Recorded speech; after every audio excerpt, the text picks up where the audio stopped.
Halo Bapak Ibu Saudara, salam semangat, salam kuat. Bertemu kembali dalam Renungan Tengah Minggu.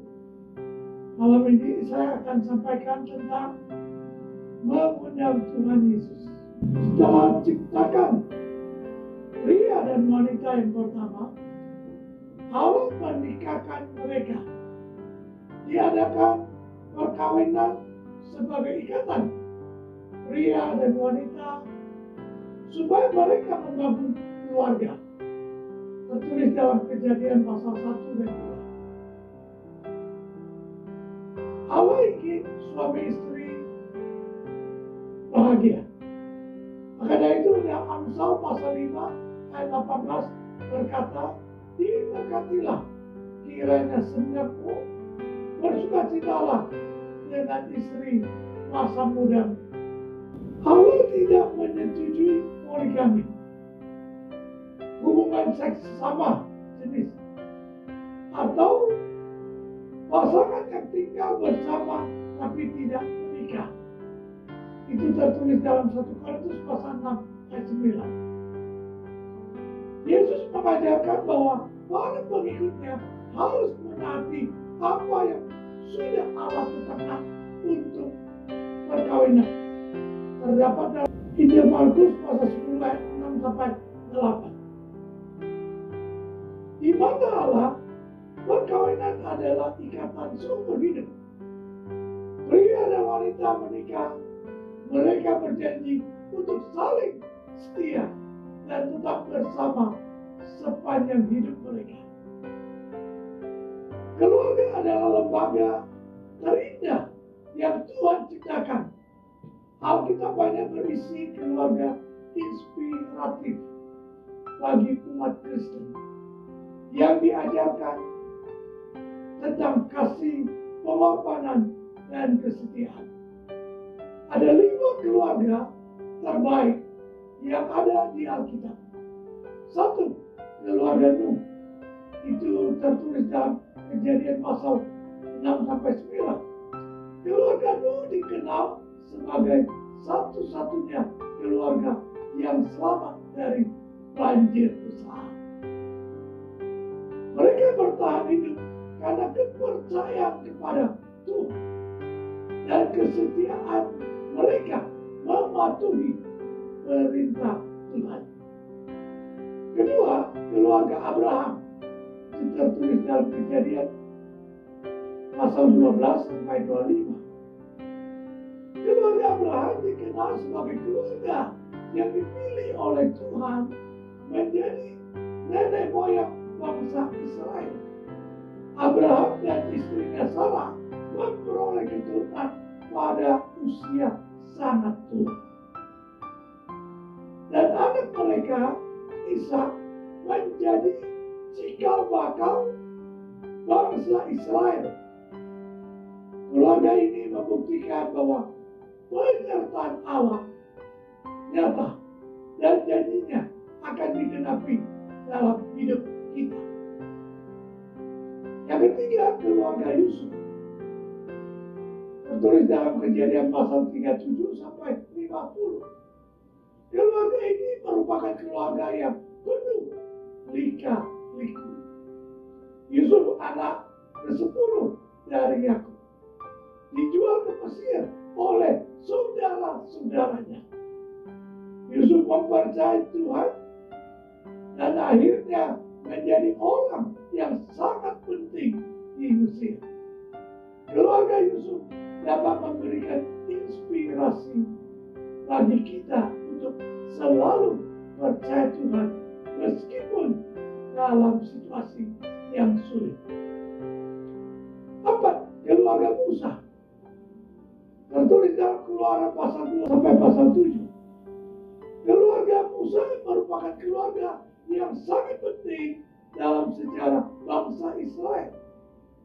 Musa dipilih Tuhan untuk pimpin bangsa Israel keluar dari perbudakan di Mesir. Keluarga Musa dapat memberikan inspirasi bagi kita untuk memimpin dengan hati yang tulus dan mengikuti kehendak kehendak Tuhan.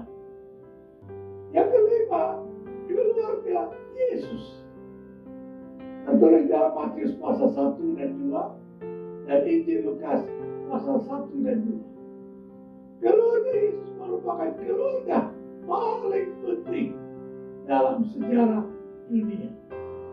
Yesus dilahirkan dari keluarga Maria dan Yusuf. Melalui kehidupannya, ia menjadi juru selamat umat manusia. Keluarga Yesus dapat memberikan inspirasi bagi kita untuk percaya rencana Tuhan dalam hidup kita. Yuk, teladani keluarga-keluarga ini dalam kehidupan rumah tangga kita. Tetap minta pimpin Tuhan supaya kita diberikan hati yang penuh kasih, kesetiaan, dan kepercayaan untuk saling membangun bersama dengan pasangan dan anak-anak kita. Dengan mengundang Tuhan Yesus dalam segala aspek hidup kita, termasuk pernikahan dan keluarga, kita pasti diberkati. Mujizat, pertolongan, penghiburan, dan dibebaskan dari rasa malu, serta berbagai mujizat lainnya akan terjadi dalam hidup kita bila kehadiran Tuhan Yesus. Dalam Yohanes pasal 2 ayat 1 sampai 11 dikatakan pada hari yang ketiga ada perkawinan di Kana, maksudnya di Galilea, dan ibu Yesus ada di situ. Yesus dan murid-muridnya diundang juga ke perkawinan itu. Ketika mereka kekurangan anggur, ibu Yesus berkata kepadanya, mereka kehabisan anggur.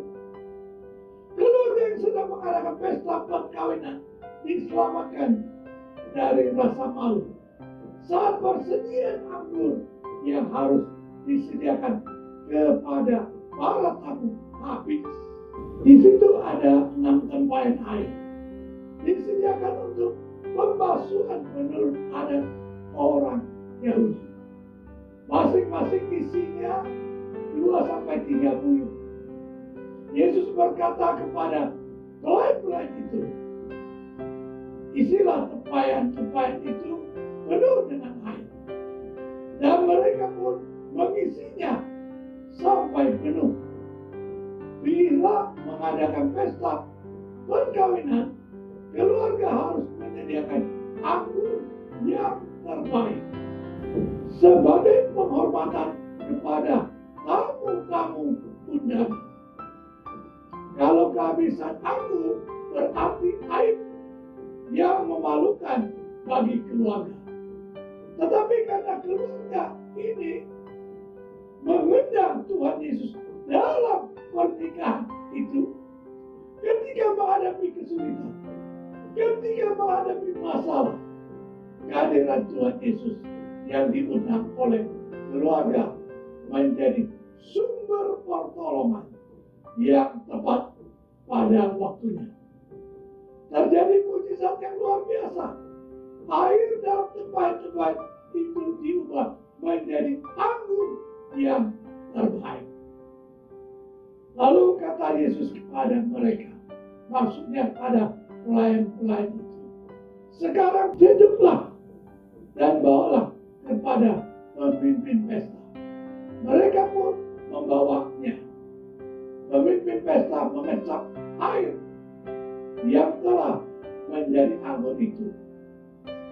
Ia tidak tahu dari mana datangnya, tetapi pelayan-pelayan yang mencedok air itu mengetahuinya.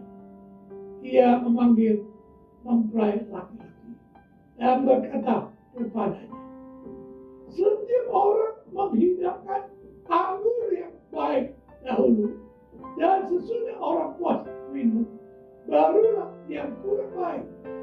Akan tetapi engkau menyimpan anggur yang baik sampai sekarang. Pesta pernikahan di Kana ini memberkati banyak orang karena dapat menyediakan anggur yang terbaik sebagai lambang dari berkat Tuhan yang memuaskan semua tamu undangan dan yang mendatangkan sukacita, kebahagiaan bagi keluarga besar. Dia mengadakan pesta perkawinan itu. Jadi saat kita mengundang Tuhan Yesus dalam pernikahan dan keluarga, kita seperti pernikahan di Kana ini, maka mujizat bisa terjadi.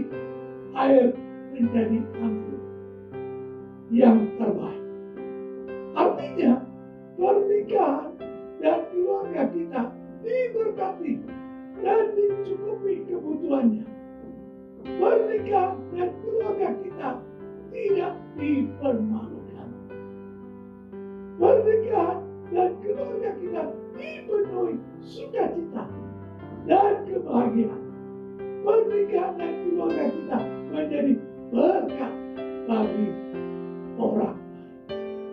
Mungkin saat ini pernikahan kita dan keluarga kita sedang menghadapi masalah dan problem yang besar. Undanglah Tuhan Yesus masuk dalam pernikahan kita.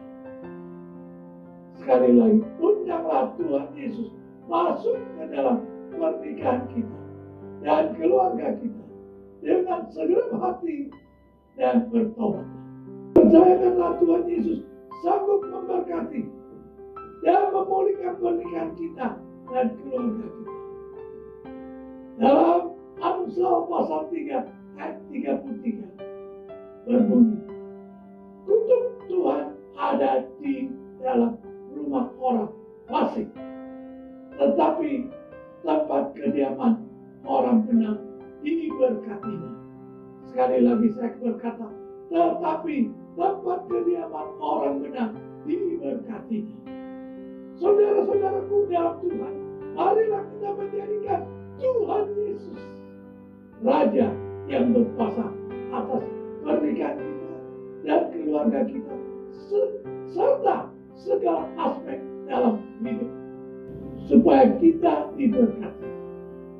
Kita yang sudah diselamatkan oleh kasih-Nya yang besar, bisalah kita senantiasa saksikan kebaikan-Nya, maksudnya kebaikan Tuhan kepada banyak orang, supaya orang-orang diberkati dan diselamatkan oleh Tuhan Yesus. Amin. Mari kita berdoa. Tuhan Yesus, biar Roh Kudus menolong kami dalam segala situasi, dalam segala keadaan, senantiasa mengundang Tuhan Yesus terlibat dalam hidup kami, sehingga apapun yang terjadi di dalam keluarga kami, di dalam kehidupan kami, baik usaha pekerjaan kami, baik kesehatan dalam tubuh kami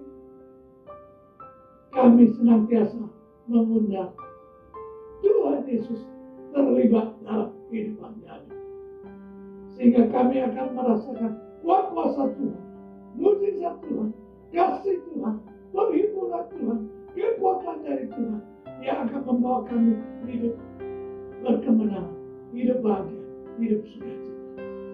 Terima kasih Tuhan, biar renungan singkat ini mengingatkan kami akan kebaikan Tuhan, kasih Tuhan, kuasa Tuhan, mujizat Tuhan yang terjadi sampai selama-lamanya di dalam hidup kami.